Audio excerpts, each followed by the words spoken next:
इस वक्त खबर जम्मू कश्मीर से आ रही है, बड़ी खबर आ रही है अवंतीपुरा पंजगाम इनकाउंटर के मुकाम से खबर है, जहां पर फायरिंग फिर से शुरू हो गई है। मजीद तफसीलात का अभी इंतजार। आपको बता दें कि इससे कबल जो खबर आई थी इसमें 2 मिलिटेंट मारे गए थे। बताया जा रहा था कि 3 मिलिटेंट वहां पर मौजूद थे लेकिन खामोशी थी। लेकिन अभी जो खबर आ रही है अवंतीपुरा पंजगाम इनकाउंटर के मुकाम से फायरिंग की आवाज़ें फिर से सुनाई देने लगी हैं।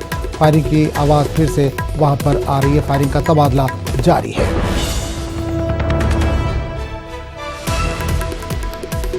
तो खबर जम्मू कश्मीर के अवंतीपुरा पंजगाम से है, जहां इनकाउंटर के मुकाम से फायरिंग की आवाज़ें सुनाई देने लगी हैं। इससे कबल वहां पर इनकाउंटर में 2 मिलिटेंटों को ढेर कर दिया गया। बताया जा रहा है 3 मिलिटेंट वहां पर मौजूद थे। 1 मिलिटेंट की तलाश वहां पर जारी थी, सिक्योरिटी सख्त कर दी गई थी, तलाशी कार्रवाइयाँ वहां पर जारी थीं।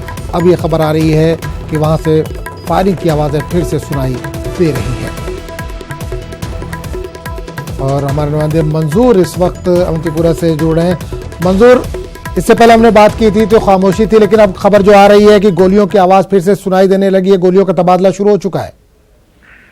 जी आजम, ये जो सर्च ऑपरेशन जारी था इसी दौरान अभी जो है फायरिंग की आवाजें दोबारा सुनाई दी गई।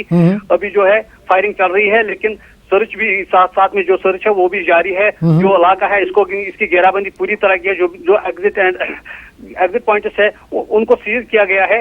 और अभी जो गोलियों की आवाजें सुनाई दी गई और एक ब्लास्ट की आवाज भी सुनाई दी गई, तो लग रहा है कि शायद ये एनकाउंटर जो है दोबारा शुरू हो गया है। जो सवेरे एक मिलिटेंट की भागने की खबर से शायद उसी मिलिटेंट को अब दोबारा ट्रैप कर दिया गया है और जो गोलियों की आवाजें हैं वो अभी सुनाई दे रही हैं। बिल्कुल, एक चीज जानना चाहेंगे मंजूर, आपने कहा कि धमाके की भी आवाज आई, गोलियों की भी आवाज लगातार वहां से आ रही है।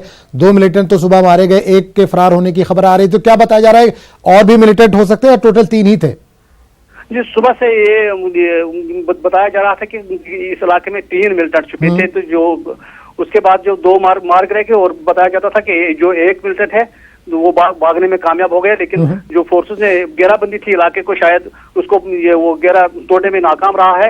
अभी जो फायरिंग हुई है इसके बाद जो तफसीलात अभी सामने आएंगे वो आप बता देंगे। चलिए मंजूर, बिल्कुल आप नजर बनाए रखें, हम आपके पास दोबारा लौटेंगे। फिलहाल इस तमाम जानकारी के लिए आपका बहुत बहुत शुक्रिया।